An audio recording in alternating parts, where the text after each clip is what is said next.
Shop Talk is back. With the support of LSETF, we're sat down with some young, brilliant entrepreneurs to learn the secret behind their success so that just maybe we can do the same thing. How are you, man? I'm great. I'm happy to be here. Excited. I've been wanting to meet you for a long time. Now that I've met you, I'm a little bit disappointed you're too tall. So it kind of intimidates me. I had to duck. You didn't have to duck. So to enter the room, exactly, so we're right? good. So everyone has their thing. We're even. I'll tell you what I find interesting, right? Because you started off, you're an athlete. Yeah. I'm not an athlete. But if there was something that I was good at school, it was high jump. Oh, really? Yeah.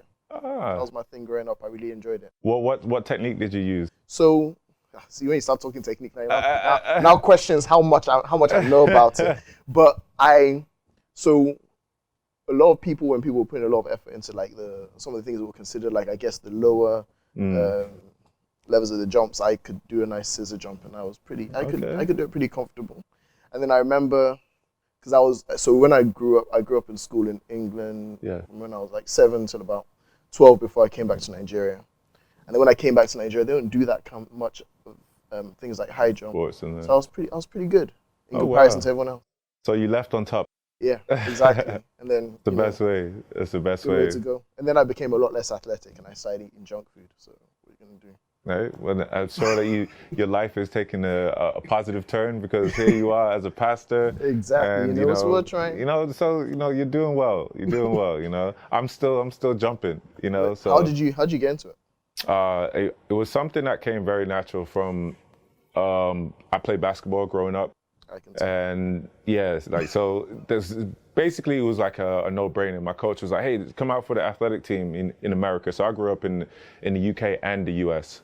So in America, they're huge on sports. So they're always kind of like, the coaches are always recruiting for their teams or their next sports. So they told me, "Hey, come out for track and field. Let's give it a try. It would really help for basketball, easy soft pitch for a 14, 15-year-old. I'm like, sure, anything that would help me get a basketball scholarship. Yeah. And it developed the love and passion from very on, from the early gates, and I never looked back. So the original goal was basketball. 100%. Yeah, I thought I was going to the NBA.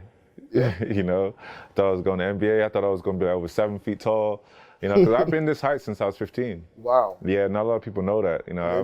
I've been very, very tall for many, many, many years. That's cool. But it must have hurt a little bit if you didn't grow a little bit more than you thought you were going to grow, stop playing basketball. Yeah. I had one coach he was a referee, actually. He said, "You're not going to grow anymore." I was like, "What are you talking about, man?" I was like, you don't know what you're talking about. Never grew an extra inch from that day on. He just could see like I was quite developed already. And I didn't really have any more, like, I was still like lanky and stuff, but it was proportion. So he just like, "Yeah, you're not going no more." So in terms of athletics, right? So I know you do high jump. I know you do it quite well. Yeah. Right? Do you do anything else in track and field? No, that was it. I'm a born high jumper. It's like a take in a race. Well, depending on where I am in my training, I do a lot of speed work periodically. So right now I'm really much in the power phase. So you could probably catch me on an off day, because I can trust you. You got that like lower aerodynamics. You can use some explosives. See, that's why it's good to be short sometimes, right? But yeah.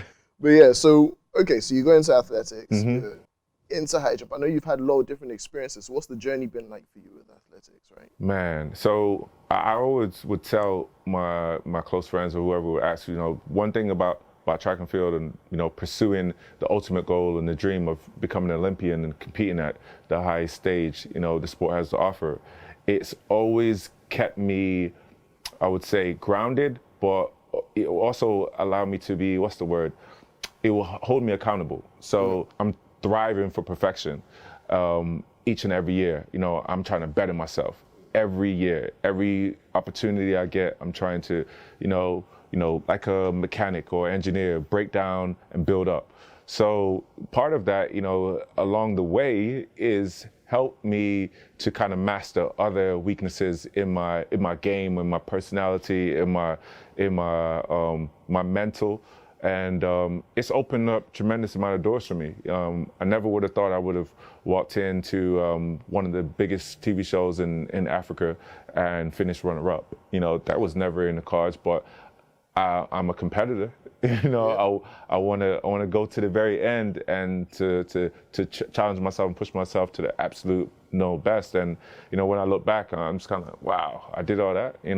I was just trying to be a high jumper, man. Right, so where does that competitive edge come from? It just comes from not wanting to fail, not wanting to embarrass myself.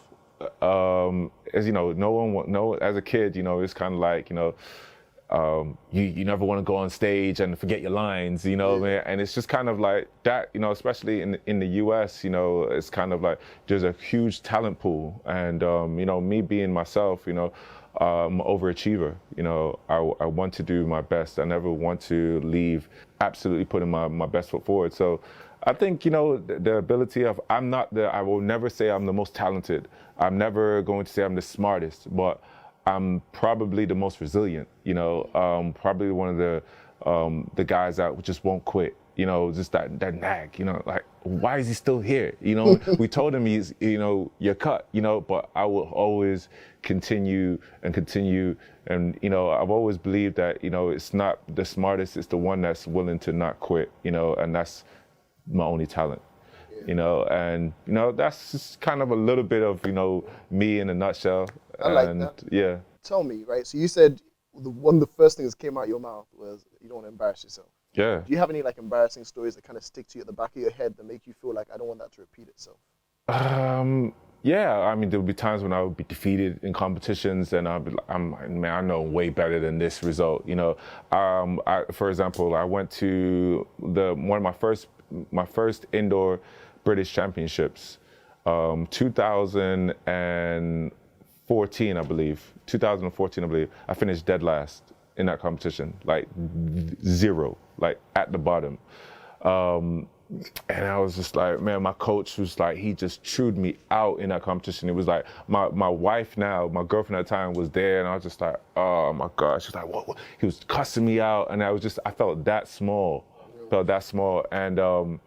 and I channeled that. Fast forward, 4 years later, I ended up becoming the British champion. What changed? It was the ability to, know that, man, I can do this. You know what I mean? Man, forget the noise. I got this. And that's what happened. I became the British champion, and the rest is history. What kind of things do you have to put in terms of your personal life, right? Yeah. So, I know you're married now, got a kid.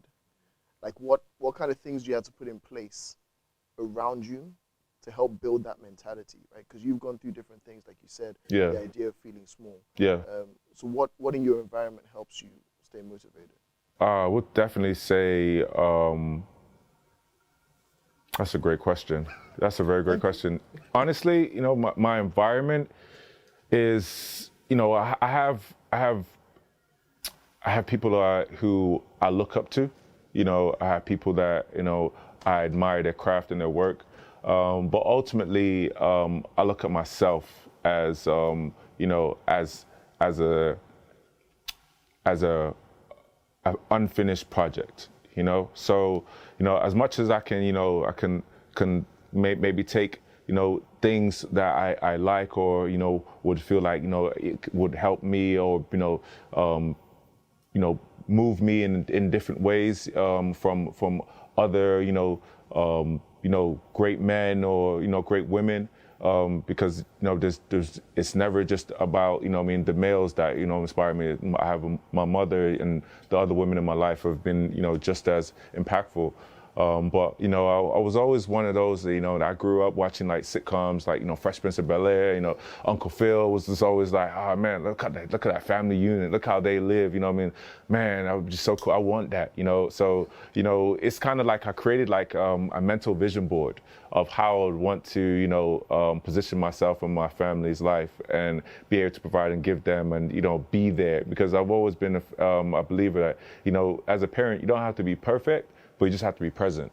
And that's part of what I wanted to do. I kind of grew up like wanting to be a stay-at-home dad because I knew I didn't have that.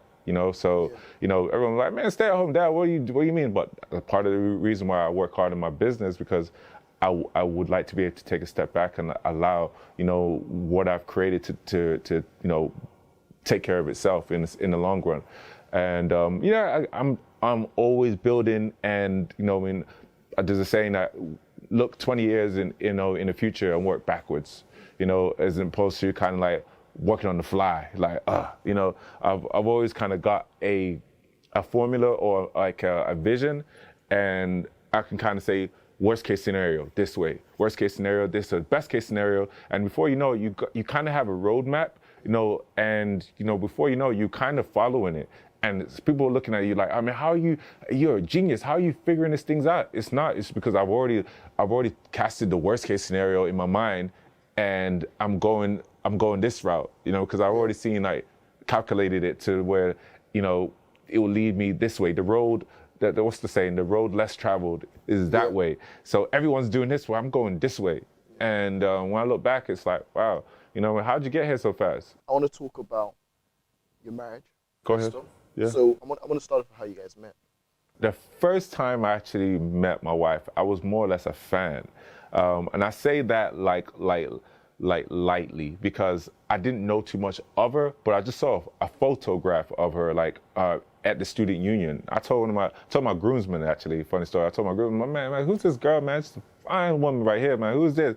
He's, man, forget about her. That's my boy's girlfriend, man. Man, just whatever. Because he knew me at the time. Like I was not like the person who I am now. Like, so he just saw me as like, man, don't mess with this girl, man. She's a serious woman. She's not gonna be playing with your games, And at that time, I was like, man, just chill, man. I just asking who she is, So fast forward maybe 4 years later, she came to Florida to train for a camp, and she walked through the student athlete union, and I just kind of was like, remember like mocking her accent, like just kind of like I put on like a London Cockney accent, and she was like, who's this guy? I was just like, hey, I mean, I'm a fellow British athlete too, want to introduce myself, and just kind of like just did, nothing serious. The next year or 2 years later, after that encounter, I moved back to the UK to pursue a professional career, and sure enough, she was there at the same stadium I was at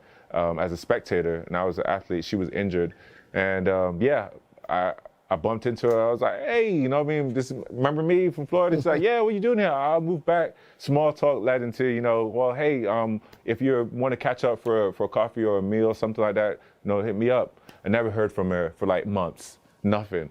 And sure enough, I shot my shot on like, I think it was Twitter or DM or something. I was like, hey, love to hang out sometime. I'm in London.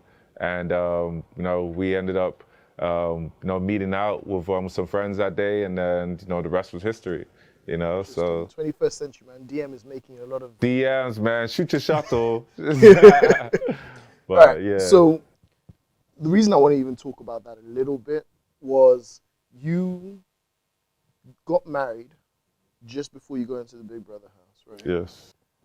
Was there a strategy to that decision? I'm just thinking because you're going to be gone for a long time. You're not going to have your phone. Yes. How planned out was that? Did you know that you were getting into Big Brother by the time you set the date? Nope. Big Brother was it could have came and gone. I like the fact that I was even considered as becoming a housemate. At that point, it was a case of like, hey man, like if this Big Brother thing, because it was supposed to happen a little earlier, and I was like, well, I'd give it my best shot. Sorry guys, I'm getting married. Like they were like, is there any chance that you could maybe the postpone the wedding? Nope. There was no ifs or buts. Like it was just the fact that it was like, I think I was like, Will Smith posted something like at the time. It was like behind your your greatest accomplishment is is scary. You know, it's your biggest fear. You know, in order to get to that, you know, you have to break through. And there was a fear in my mind. It was like, man, am I ready to go and showcase myself? Like, I've never done like TV like this. I've never been, you know, like videoed, you know, 24/7. I was like, man, maybe it's not meant to be. So. Any sign that was like saying, you know what I mean, hey man, you know, we're having some turbulence, I was ready to just jump ship, you know? So at that point, it was the case of like, you know, there was delays, things weren't happening. It was the first time that they was doing the Big Brother in Nigeria in like, since 2006. So it was like a lot of, you know what I mean, you know how Niger now, there's a lot of like, you know what I mean, integral details that need to, you know, been tied to make it perfect. And honestly, you know, things just aligned and worked to my favor. I got married, they still weren't ready. I was like, whoa, maybe I can pull off a honeymoon. No, then obviously by then it was like, no, we need you in Nigeria now. So, you know, at that point, it was a case of, I think I got married maybe 3 weeks later, I was in the Big Brother house. So what was the conversation like between the two of you before you go into it? Yeah, so the conversation was, you know, very straightforward. And I mean, like, I didn't know, you know, I didn't even know it was going to be 99 days at that point. At that stage, it was kind of like, they didn't even know how long the show was going to kick off for. So my mind was like, you know, this will be an opportunity. We'll go there, you know, try our hand. Who's to say that, you know, I mean, I would even make it through the first week, you know? I could be home within the next month or so. We can go on a honeymoon and continue as normal. So it was obviously she gave me the support of like, hey man, she's done reality TV before in the UK, so and you know worked well. You know, she didn't win, but it was just, you know, open doors for other opportunities. Yeah. And as an entrepreneur, as athletes and stuff, you know, look at what happened. 2020 kicked off. There was supposed to be Olympics last year and didn't happen. So I could have been stuck in my ways. Nah, man, I'm training for the Olympics. Let me just stay grounded, not go nowhere, not watch on TV, and just train, no days off. You know, I could have been one of those guys, and then I would have been sitting in 2020 twiddling my thumbs like, man, I should have done Big Brother the year before. So, you know, things align and happen for a reason, and I felt like the Big Brother opportunity came and I grabbed it with two hands, you know, and I never looked back. You know, I went in very naive, very open, very like, you know, just glad to be there, and I embraced the whole experience. And then it turns out that, you know, I became one of the favorites and almost damn near won the whole thing, you know? That was never a strategy. I was just going there to have a good time and connect with Nigerians, you know, because I've never been, that was probably the closest I've been connected with so many Nigerians under one roof, you know. What made you apply? Man. To be fair, I was, it was a rebellious act. So I represented Great Britain all the way up to 2018. After I won the British Championship, I decided to switch my allegiance to represent Team Nigeria. And the IAAF, the Athletics Federation, the government body of the sport, decided my switch wasn't timely enough, and they're going to almost like blacklist me from sport. So for 2018, after I won the British Championships, I was technically an alien athlete. I couldn't represent any country. So I went to Australia to represent Nigeria, which was like amazing for me. It was a great feat. I was becoming the first Nigerian high jumper in half a century. And they decided once I got there, no, we can't, this can't happen. You're frozen from representing. And that really, like, again, I never want to be embarrassed. I never want to feel small. And that was everything that made me feel. I was so vulnerable at that stage. I was like, never again. Never again I'll put myself in that situation. I trained my life. I've changed so much to be in this position. And then just one person made the decision that, nope, you're not going to compete. I was furious. I was livid. So I was like, you know what? Well, I can't represent Nigeria in sport. Let me see if I can represent Nigeria on TV. Yeah. And I said, I'm going for an audition. Worst case scenario, they don't pick me, but I'm going to try it. What the heck? Why not? I've seen so many of the contestants go on to do great things. Ebuka, you know what I mean, had a phenomenal career from his stint. And there's a friend of mine. He was actually a fan of mine after the Commonwealth Games when he found out about my story.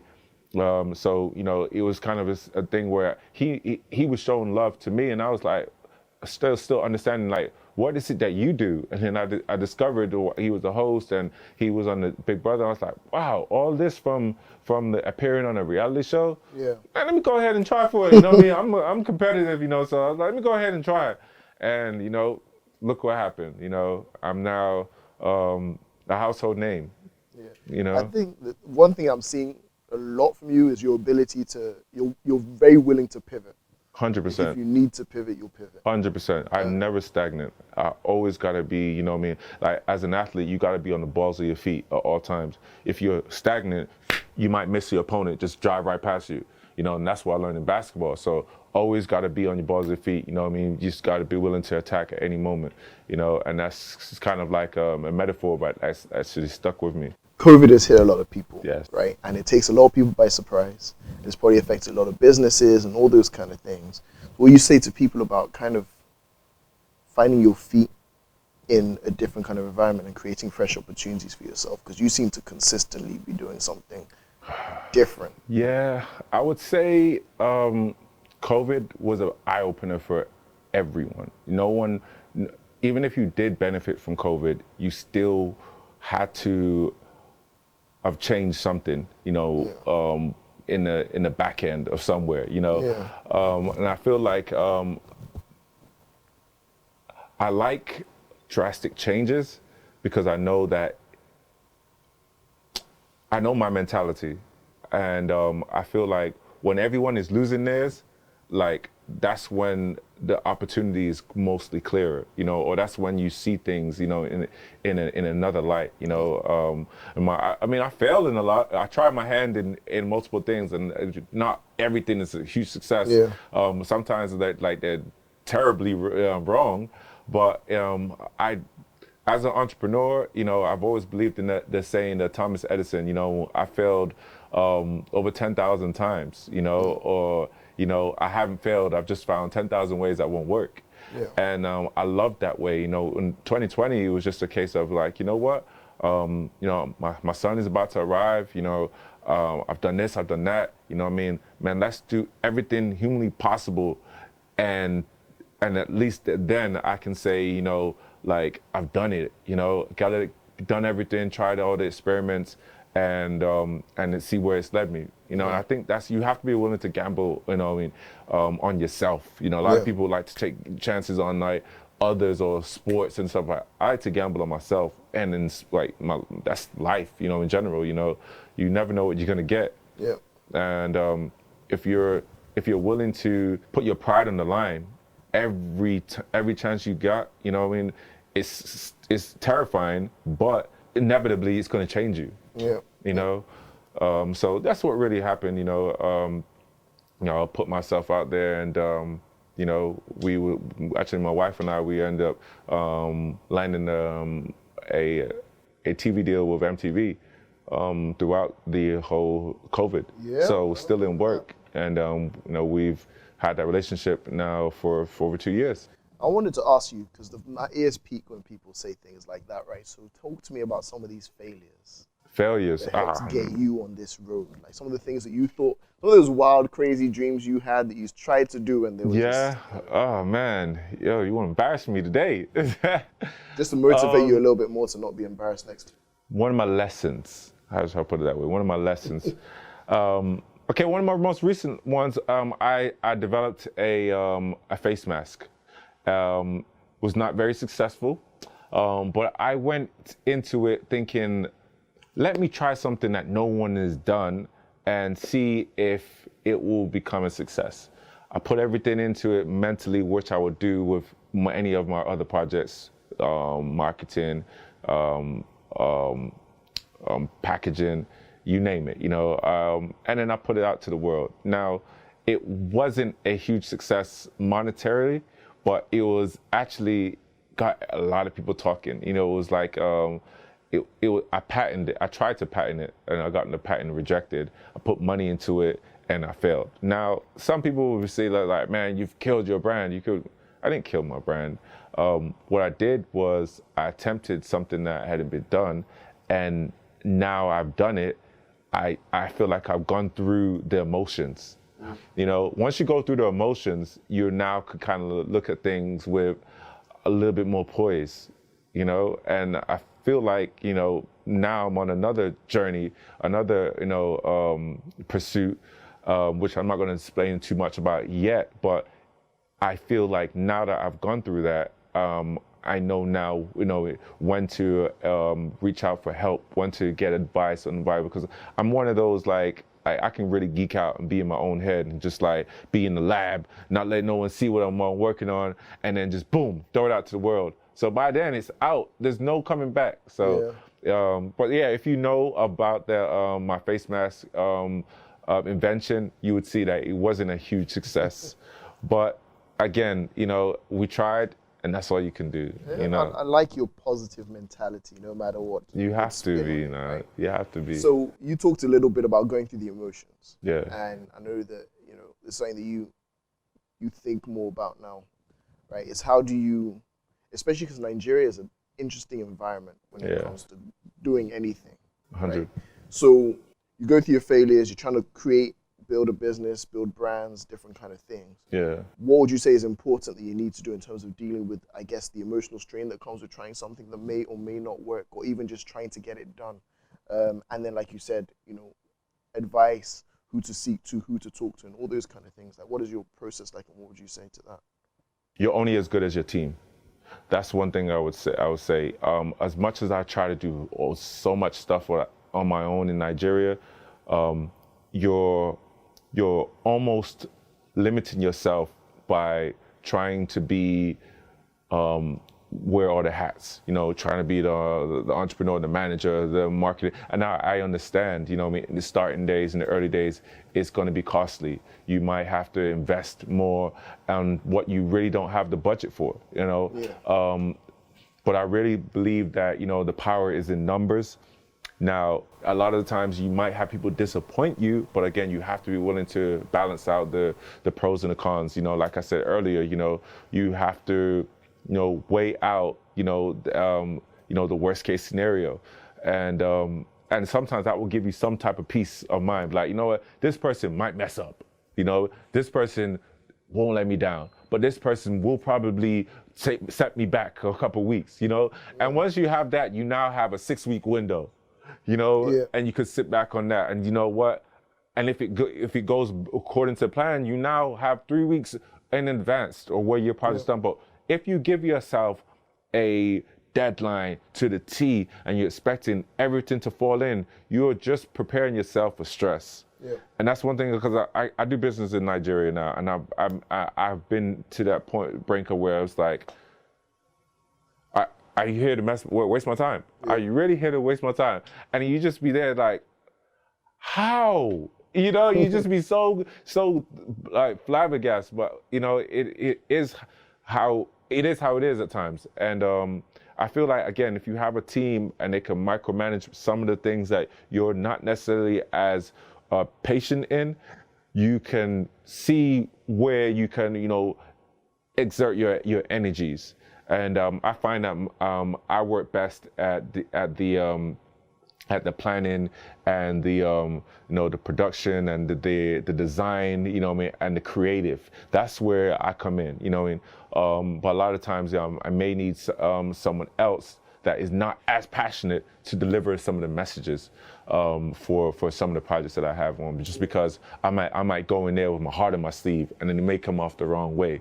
So it's just about finding those balances. Yeah. I think that's something that's key, right? You talk about the idea of, I guess, of partnership. Yeah. Realizing, like, you're an athlete. Mm-hmm. Been an athlete, grew up an athlete. Yes. Where do you merge the idea of being an athlete, right, which is all about health and everything? Yes. And cigars. Yes. I've had this question asked to me over 100 times, and I never concede to figure out the best answer, but I'll try. I want the best? I honestly believe that cigars are a connection to success. It embodies a art of connecting to almost like a zen. You know, it's you're slowing down time, not in a recreational drug way, but you're slowing down time in a way of like, you know, smoking is like a spiritual connection, you know. And to me personally, I feel like that's what cigars do. You know, if you can take time to acknowledge where you are and slow down the chaotic life of, you know, the day to day, cigar can do that for you. Like, cigar to me, similarity to a wine or cognac. You know, you sit down, you enjoy, and I feel like you appreciate, you know what I mean, that you've given yourself the time to connect today. And similar to yoga, similar to all those things. Now, the health perspective, that in itself is, I'm not, you know what I mean, a doctor. I'm not going to go into, you know what I mean, those things, because I believe that, you know, it's one thing to come across like a know-it-all, but it's another thing to be honest. And to be fair, I've never known anyone to have been hospitalized for smoking cigars. I just haven't, you know, because it's not something habitual. Cigars are something that you enjoy in the times where you want to reflect, you know, I mean, moments, you know, key moments. So I feel like, you know, again, like, you know, going back to cigars, like I don't mind connecting with something like that honors, you know what I mean, key moments, victories, success, celebrations, you know, times where you want to, you know, show that, you know, you can have a good time, you know. And, you know, if you look at the sports world, they will connect champagne to victory. You might see a Formula One driver on a podium with a bottle of champagne and drinking it down and spraying the crowd. So no one's talking about health. So you did that with a cigar. So cigars is marries the same objective. You know, you connect the success and the achievements and the celebrations with life with a cigar. You toast and you light it and you celebrate and you reflect. And there's nothing in my eyes I see wrong with that. Now, yeah, no, I mean, I'm not even. I just want to see where they came from, right? So like, where did the idea come from to you in terms of even starting that as a brand? It was a connection. It was a connection. I started off with like a boutique men's line. Or we had beard oils, we had cufflinks, we had newsboy caps. You know, the 9 yards. Everything that you kind of like niche things that you may not catch in your day-to-day shopping mall, but you will find it on the internet. And I just like, I developed a growing customer base. And I thought to myself, you know what, like, I don't just want to be limited to men's grooming. Let's see if I can introduce a product where I feel like my core customers would enjoy. And I feel like cigars, you know, the craftsmanship, you know, the detail, you know, the methodology behind it, I felt like it would be great to introduce. And in the early days, I learned how to roll a cigar by hand. You know, I mean, single-handedly, roll one for one. And I was doing that, and I was using my social media as an engineering tool to showcase and have people watch and, you know, be invited to see, you know, the art behind the cigar rolling experience. And once I did that, you know, customers were pouring in from all over the world. You know, the power of the internet. And I was showcasing a few articles in the US and in the UK, and it was just really picking up, you know. And before I knew it, Steve Harvey was smoking my cigar at the Kentucky Derby, and I was honestly blown away. Than Big Brother. So yeah, it's just been a journey, and honestly, like again, a lot of times you never know the perfect thing to do, but if you have a gut instinct and intuition, listen to it. You know, I didn't know the manufacturers, so I studied it and figured out how to do it myself. Once I knew how to do it myself, I did it backwards. Then I told you I'm unorthodox. Then I went to the manufacturers. Then I went to the folks that, you know, could help me scale up. And you know, it's bootstrapping. You know, you do what you can do with what you have, and then you figure it out along the way. Now, if you have a rich uncle and pops that they may be able to just back you 100%, then you'll probably go a different route. But I did it the hard way. Yeah, so talk to me about the hard way, right? So I know you started by yourself. What is that process like, especially when you're trying to develop a brand? Man, the hard way is the only way I know. You know, I don't have a rich uncle, and I don't have a pops that's going to throw in hundreds of thousands of dollars just like that. So in my respect, I said, well, I'm going to enjoy the craft that I'm doing. Therefore, you know, if I'm enjoying it, I won't feel like I'm working. And before I knew it, I was enjoying it so much, and I was like, I was receiving the rewards like from it, from like, you know, the social I would say this, it was like the social, I wouldn't say the acceptance, but it was people acknowledging you. Yeah, you know, acknowledging like what I was doing, and kind of like giving me that kind of like the nudge to keep going. And I feel like once I had that, you know, it was like, I'm not stopping now. You know, I mean, I was touring the U.S. I went on a whole USA tour.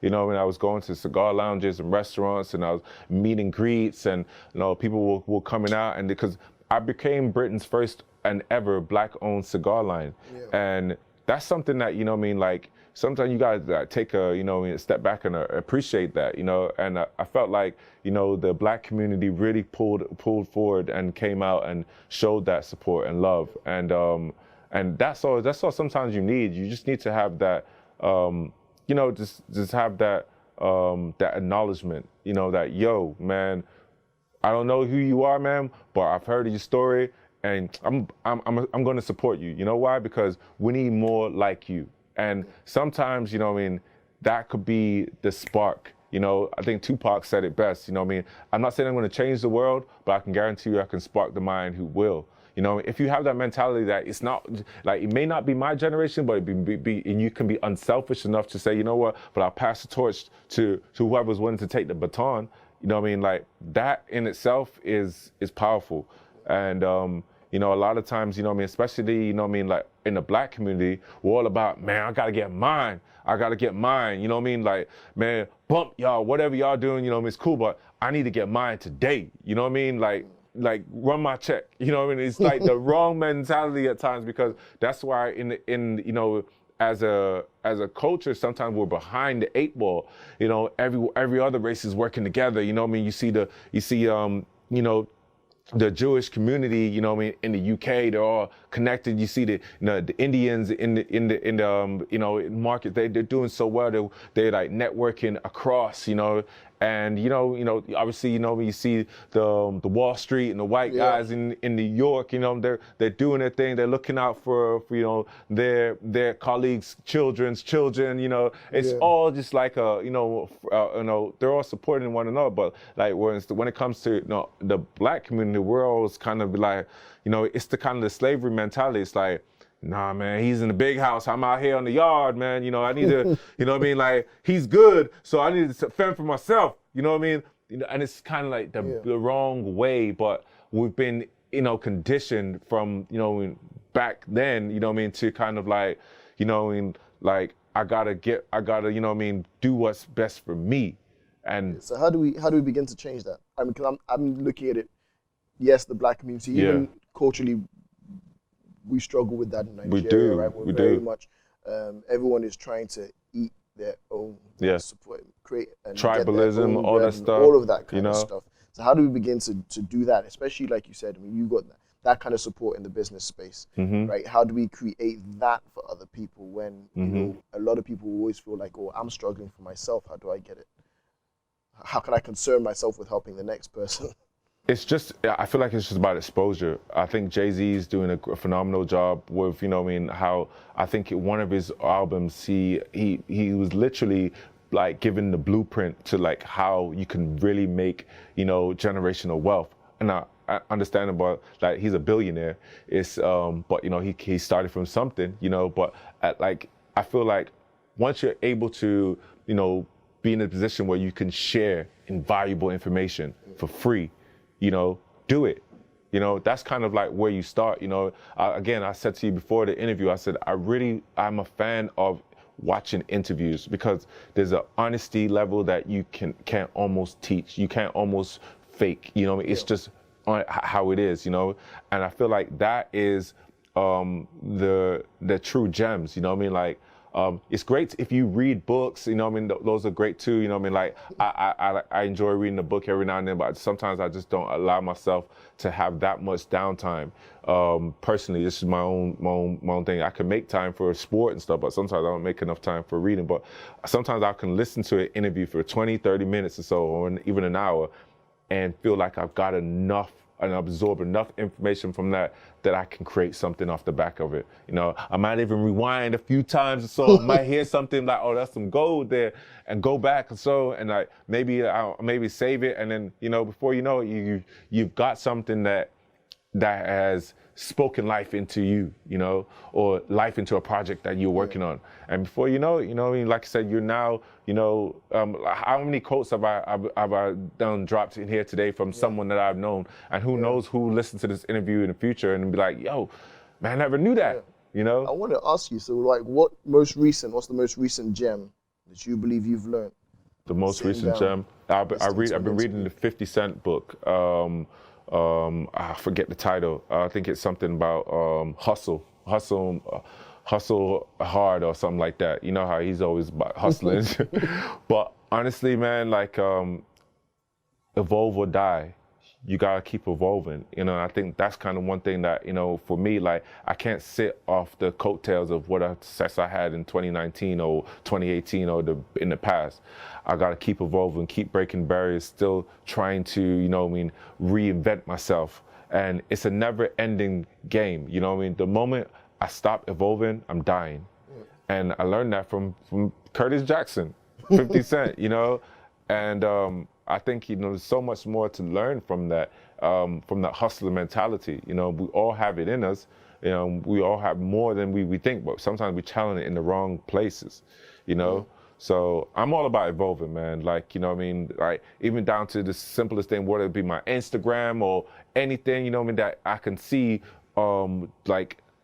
legitimate like change or microscopic, you know, numbers increase. I'm all about that because I'm about evolving, you know, down to sport. Everything I can do to change or grow, I know it's going to benefit not just myself, but my son, my wife, my family, or their generation, anything, you know what I mean?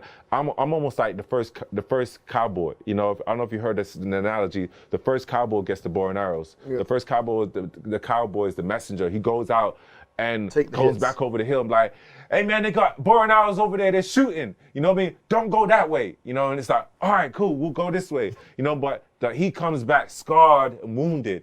And you have to be able to sacrifice yourself sometimes in that saying, where you have to take all those, you know what I mean, those lessons in order to, like, you know, have that poise, like, I've got the wisdom. You don't have to go that way. Yeah, I've gone there, I've got the t-shirt. It's nothing good in that direction. So, you know, let's try this way. And we'll learn. And that's really all it is about for me. Where do you get that balance from, right? In terms of the balance of trusting your instincts, because you run with your instincts a Yeah. lot from what I'm hearing, right? Yeah. But then knowing when to peel back from your instinct to run somewhere and also, recalculate. Like, how do you judge that? Man, honestly, I feel like the best way I can say I can answer that is just from experience in general in life, You know what I mean? Like, adapting was one of my fortes. I was like, I do not want to be embarrassing myself, going into a place where, and all of that, is something that it stayed with me. I never want to be in a position where I'm uncomfortable, vulnerable. So what do? You adapt, you evolve, you connect, you put yourself out there, and and this is the product. I always see myself as like a global citizen. There's not anywhere in the world that I can't go and make something happen. Nowhere. Put me anywhere in God's green earth, I triple my worth. Jay-Z. You know what I mean? And that's who I am. I'm a communicator. I'm a connector, and I'm a people person. And I feel like when you're not trying to be someone else, there's more similarities than people think, because we're all, humans. We're all human citizens, So, there's a beauty in that. Where you are in your path may not be too far off from where I was on my path. So, again, it's just kind of like, teach one, each one. It's just kind of, you just gotta know where and how you can interject. Yeah. I want to ask about the name, Aireyys. Aireyys, nothing special. Nothing special about Aireyys. To be fair, Aireyys was a keyboard bash. I boom, boom, boom, boom, put it together, and I had two Y's and Aireyys. That's where it was. And honestly, my mom was like, you need to come up with something unique, something different, a story and it was nothing. I just knew no one else in the world had it. And that's what I wanted. I wanted something unique, whether it be the spelling or what. I just wanted something unique and something provocative. And I got that.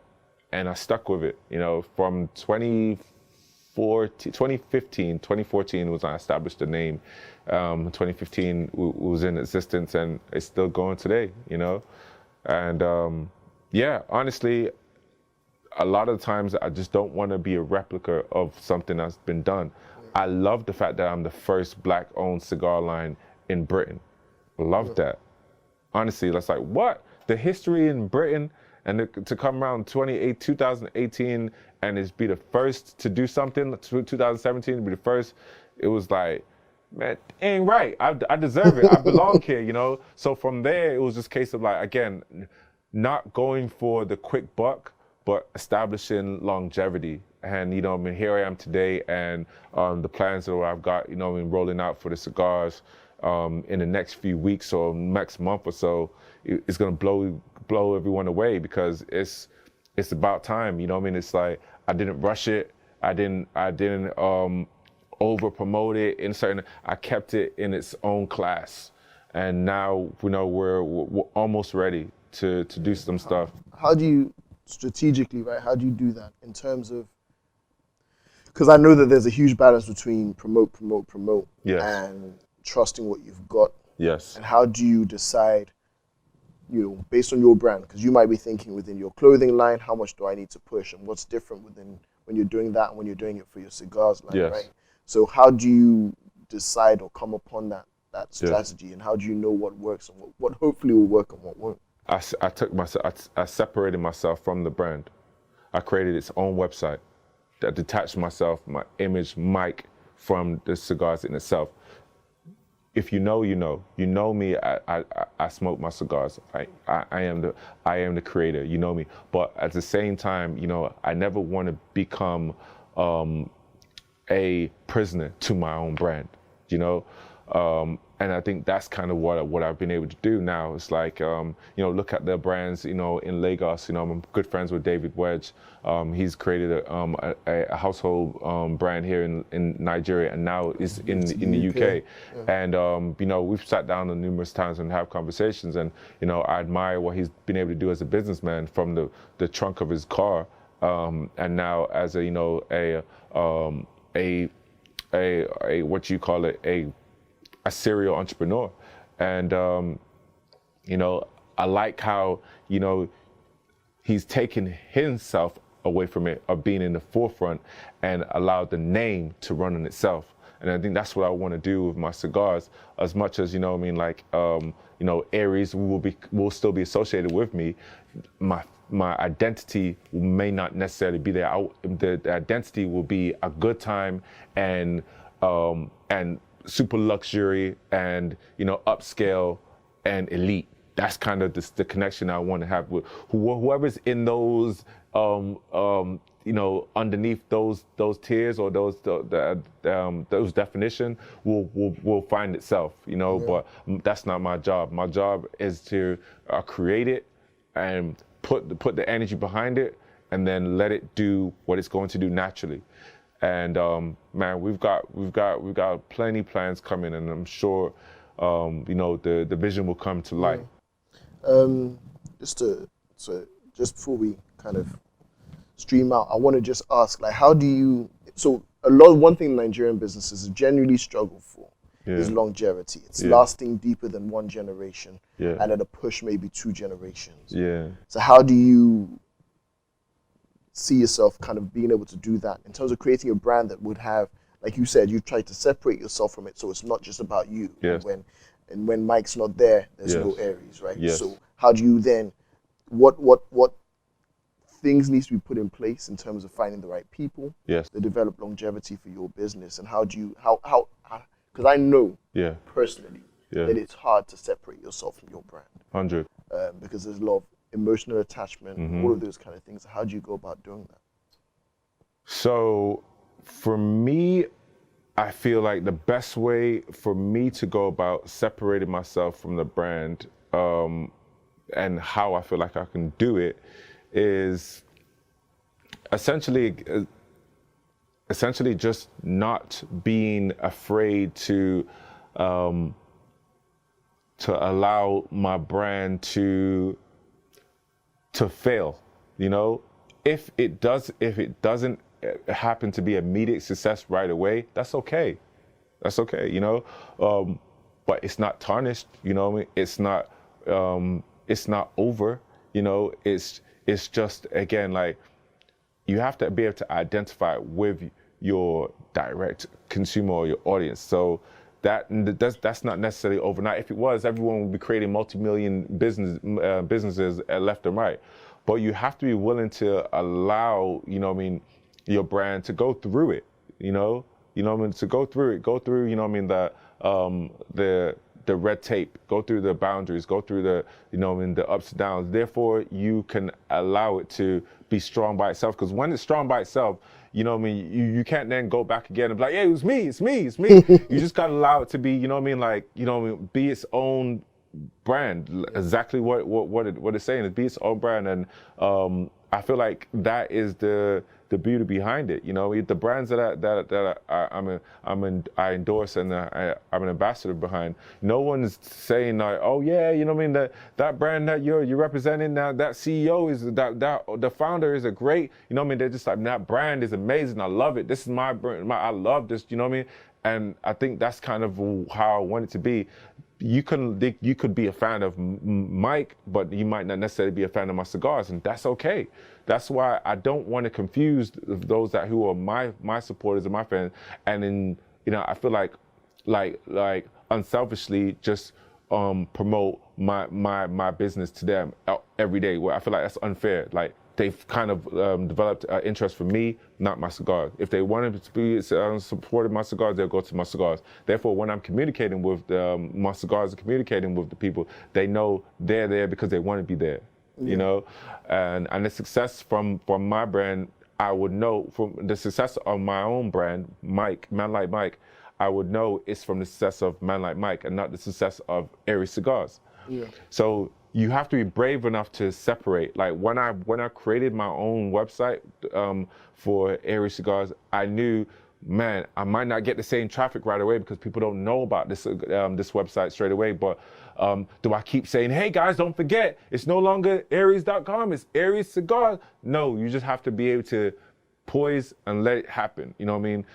Those that want to find it, they will find it, and if they don't, you know, that's what you have to be willing to sacrifice, because it's longevity. You know what I mean? You can't be saying in 2025, hey guys, man, I switched my website in 2018. Where have you guys been? You can't be doing that, because it's like you still had 10 years or so on the project to promote it and get people, new consumers in.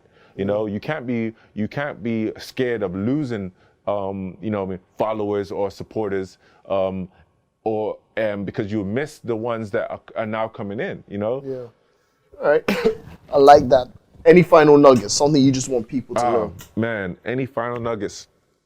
To be honest, I mean, I've really enjoyed this interview. This is like really been, it's been connecting me to my inner truths, because when, as much as, you know, again, we have these, you know, I mean, these questions come out, it's emotionally attached to me. So I would say that, you know, to anyone out there, you know, have a sit down, you know, whether it be with your friend, your neighbor, your pops, you know what I mean, your boss, somebody, have a sit down, and you'll be surprised by the power of conversation, of how much you can learn from a one-on-one. So all these things, let's encourage them.